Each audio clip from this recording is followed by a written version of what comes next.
कोई एक व्यक्ति महिलाओं के हित में सोचने वाला, साहस के साथ उनके साथ खड़े रहने वाला मिला तो वो देश का प्रधानमंत्री आदरणीय नरेंद्र मोदी। थोड़ी मर्यादा रखिए। तो भैया सुना, महिलाओं के हित में साहस के साथ देश में सिर्फ एक ही व्यक्ति खड़ा है और वो है मोदी जी। लल्लन भैया, ये रेखा गुप्ता जी एकदम सही बोल रही हैं, क्योंकि मणिपुर ही देख लो, मोदी जी वहाँ 3 सालों से महिलाओं के साथ डटकर खड़े हैं।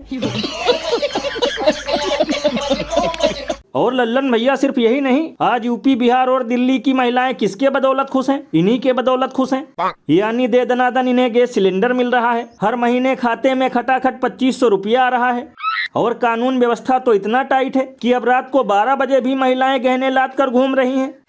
भैया इसीलिए तो लोग घनघोर मजाक करते हुए ये कहते हैं कि सारा विकास है गोबर की तरह सड़ा, फिर भी ढोल पीटा जा रहा है कि विश्वगुरु है महिलाओं के साथ खड़ा।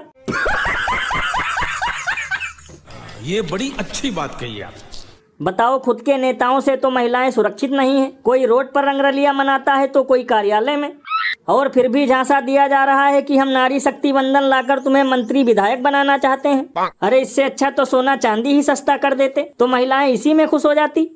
ये बिल्कुल सही कहा आपने। बताओ, ये सब सुनकर तो जसोदा काकी भी जोर जोर से हंस रही होंगी कि जिसने मुझे खुद है पूरी जिंदगी ठगा, वो भला तुम्हारा कैसे हो सकता है सगा।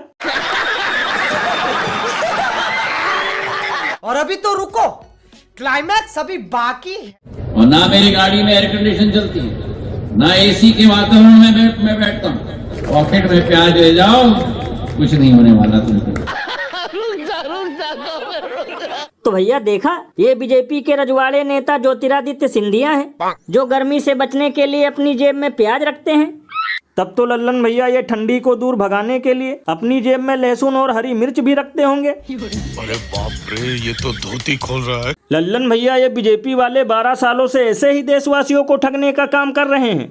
यानी कोई गौमूत्र से कैंसर ठीक करने का नुस्खा बताता है, कोई नाले से गैस निकाल लाता है, कोई खेत में गुड़ उगाता है, और अब ये आ गए जो गर्मी को दूर भगाने के लिए पंखा, कूलर, एसी के बजाय प्याज का इस्तेमाल करते हैं।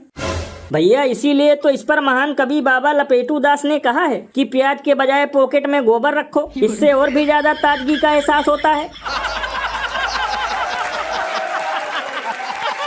बताओ, यहाँ इतनी भयंकर गर्मी में दिहाड़ी मजदूर बेचारे पसीने से लथपथ हो जाते हैं, छोटे छोटे बच्चे रात में सो नहीं पाते हैं, और ये प्याज से गर्मी को मात दे रहे हैं। कहीं ऐसा तो नहीं कि अरावली के साथ साथ हिमालय भी बेचने की तैयारी चल रही हो। ये बिल्कुल सही कहा आपने। वैसे भैया, कल को कोई आकर ये भी कहेगा कि मैं तो प्रदूषण से बचने के लिए जेब में चिलम रखता हूँ।